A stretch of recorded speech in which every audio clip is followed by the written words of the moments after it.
الواقع والكابوس. عارف ساعات كده لما بتكون نايم وتصحى تحس انك لسه نايم بس صاحي في نفس الوقت. نبضات قلبك سريعة وشايف الأوضة كلها بس مش قادر تحرك جسمك. حاسس بصوت خطوات في الأوضة مع خيال أسود عمال يتحرك. مش قادر تصرخ ولا تتكلم. فجأة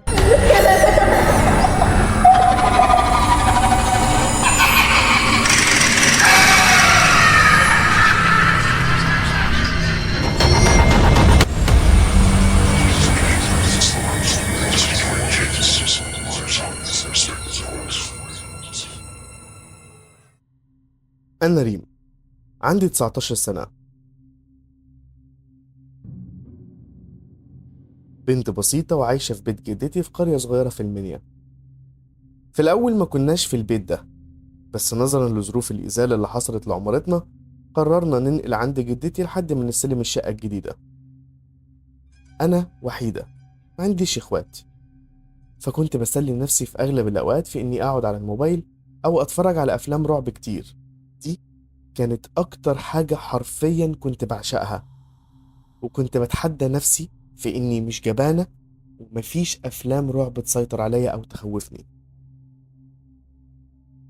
لحد ما في مرة صاحبتي اقترحت عليا سلسلة رعب تركي اسمها سجين.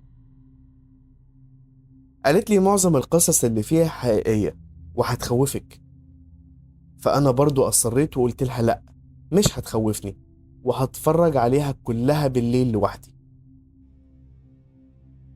قررت في يوم أتفرج على أول كام سلسلة منهم ورا بعض. فضلت سهرانة عليهم لحد الساعة 3 الفجر. بس اليوم ده كان غريب، مع إنه كان في الصيف، بس كنت حاسة بصوت هوا غريب جاي من السلم، كأن في عاصفة شتوية ضربت مرة واحدة في البلد. وطيت صوت المسلسل شوية لكن لقيت الصوت اختفى. ولما رجعت صوت المسلسل تاني لقيت صوت الهوا رجع، فضل يزيد ويعلى. قمت موطية الصوت تاني، بس المرة دي صوت الهوا فضل موجود، كان معاه صوت ذئاب بتاعي. قلت أكيد صوت الذئاب ده هنا عادي بحكم إن إحنا في قرية بتحصل، لكن إيه صوت الهوا ده؟ قمت وفتحت الباب وبصيت، لكن ما لقيتش غير الضلمة ومفيش حاجة ولا حتى الهوا.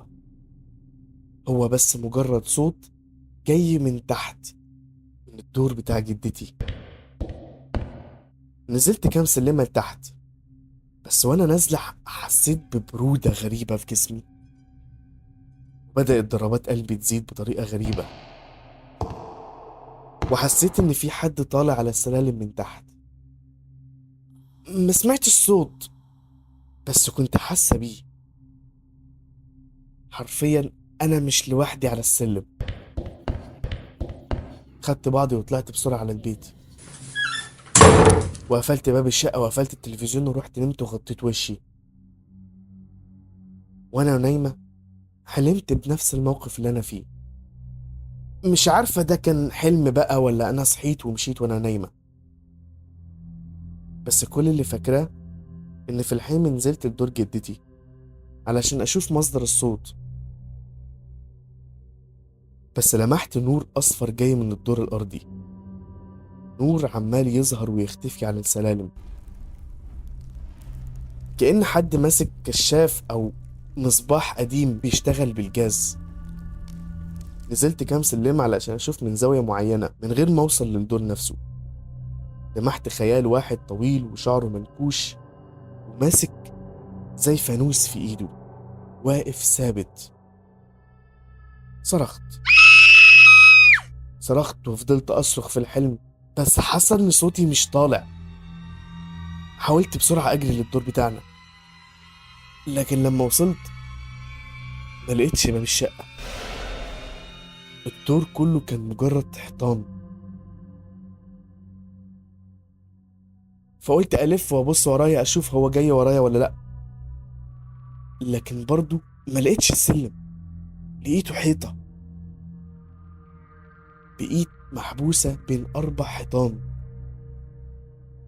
مش عارفة أنا في حلم ولا في علم، بس كان كل اللي عاوزاه دلوقتي إني يا إما أصحى يا إما أهرب من السجن اللي دخلت فيه ده.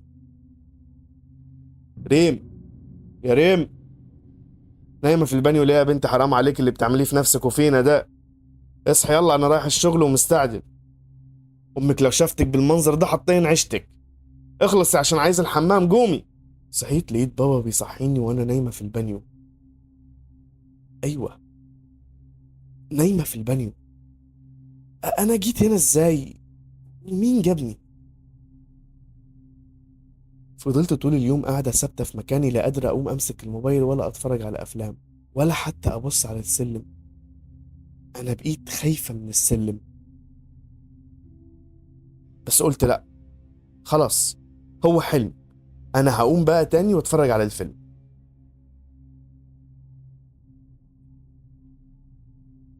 فضلت أتفرج فترة كبيرة لحد ما نعست.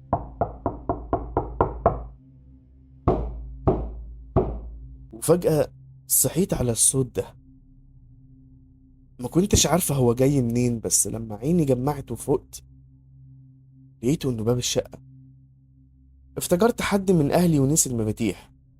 قمت علشان أفتح، بس لما فتحت ما لقيتش حد. قلت أنزل لتحت أشوف مين. فضلت نازلة لحد ما وصلت لباب العمارة. فتحته وبصيت في الشارع لكن برضه ما لقيتش حد. دخلت تاني، وأنا وطالع عند باب الدور الأرضي وفي طريقي للدور التاني لقيت على السلم قطة سودا واقفة وبصالي ومتنحة. حسيت إن جسمي اتكهرب واتشل.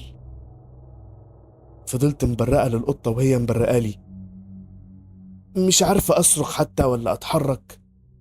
هي بصالي وأنا بصلها.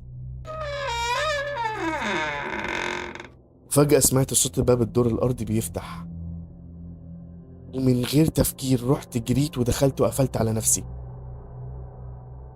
بس افتكرت حاجة لما دخلت وقفلت على نفسي. افتكرت إن جدتي قالت أصلا إن الدور ده كان المفتاح بتاعه مع جدي الله يرحمه، وهو قال المفتاح هيفضل أمانة مع جدتي ومحدش يدخل الدور ده نهائي من بعد ما أموت. إزاي بقى الباب اتفتح وأنا فيه دلوقتي؟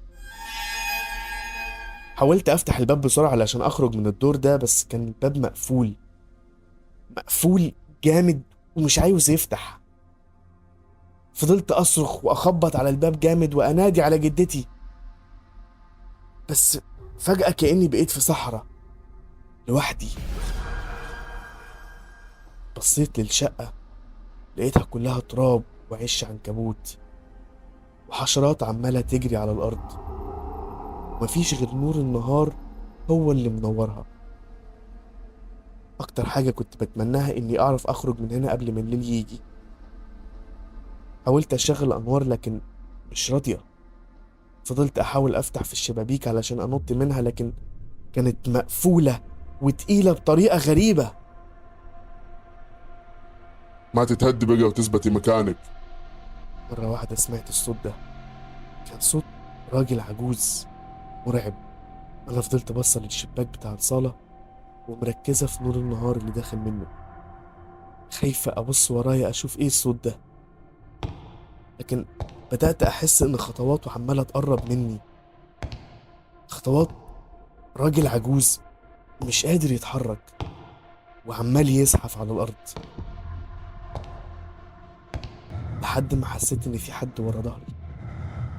أنا حاسة بصوت نفسه.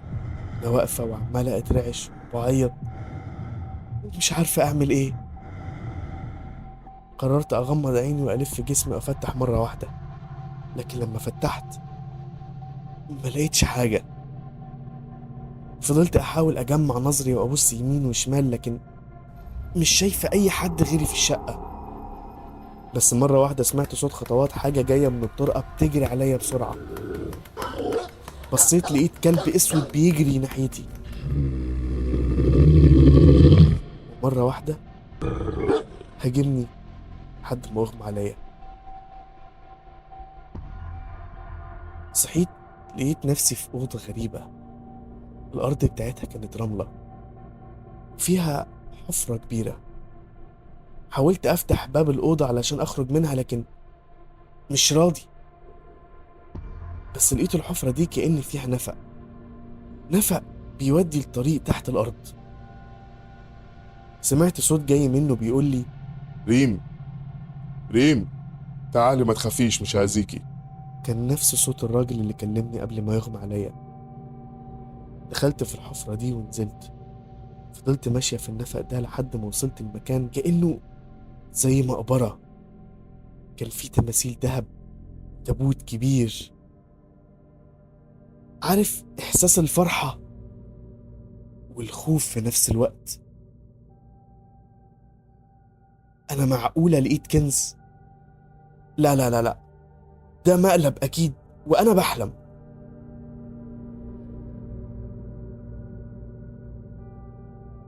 لقيت صوت حركة جاية من ورايا.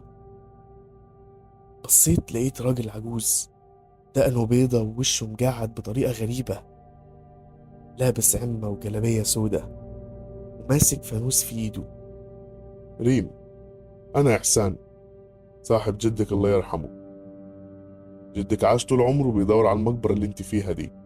كان كل ما يحفر في مكان علشان يوصل لها كان دايما يا إما يتوه يا إما التراب يردم على العمال.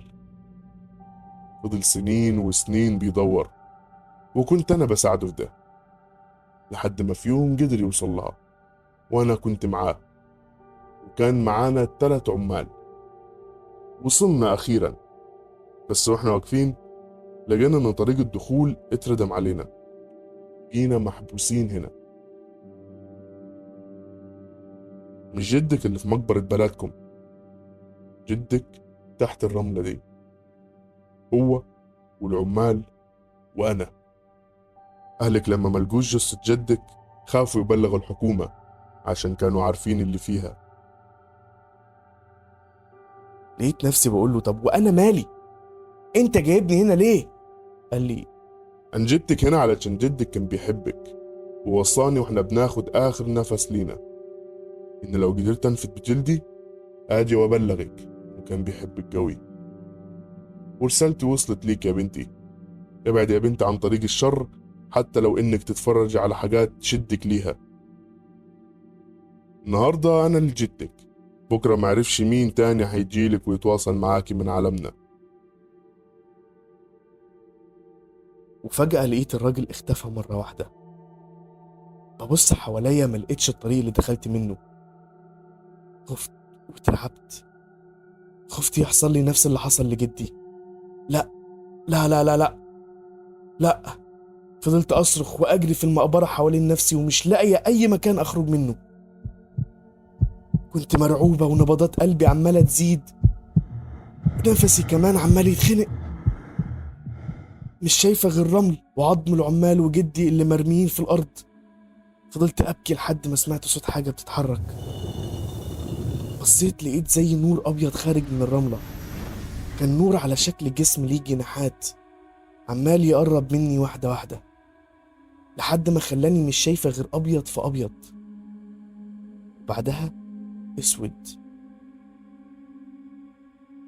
ريم، يا ريم، اصحي بقى، مش كل يوم الاقيك نايمة في البانيو. وايه كمية الرملة اللي حواليك دي؟ لا مفيش حاجة يا بابا، كنت بلعب في الرملة بتاعت البيت مش اكتر. وهنا تكون خلصت قصتي. لو عجبتك الحلقة متنساش تعمل لايك وسبسكرايب وتفعل زر الجرس علشان تشوف كل جديد. اشوفكم في حلقة جديدة. سلام.